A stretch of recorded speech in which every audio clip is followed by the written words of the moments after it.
Scoring rubrics are tools that outline the quality standards or criteria for student success in assessment.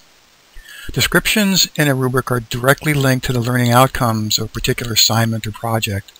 And when these benchmarks are used and given to students both prior to and subsequent to their assignment submission, students know what is expected of them. This gives students more opportunities to reflect on and revise their work and ultimately more control, autonomy over their own learning. There are many benefits to using rubrics. For one, they closely align the assessment with student learning outcomes. They also clearly communicate the course and instructor expectations.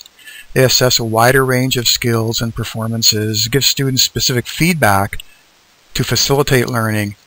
And finally, they evaluate both the process and the product of student work. There are two types of rubrics that I'd like to introduce to you, the analytic and holistic. Each has its advantages and disadvantages.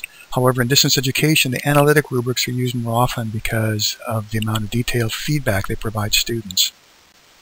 Here's a comparison between analytic and holistic rubrics. On the one hand, analytic rubrics provide greater specificity by having various criteria that the instructor identifies as critical for success in the assignment. Whereas holistic rubrics tend to cluster the criteria together and perhaps have only one global standard of very good, satisfactory, unsatisfactory performance.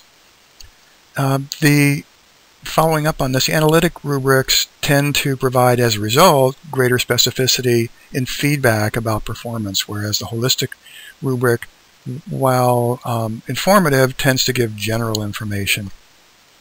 And so we're more criterion-based with the analytic rubric and more performance-based in a sort of a general and global sense. The downside for the analytic rubrics is that they are time-consuming to create.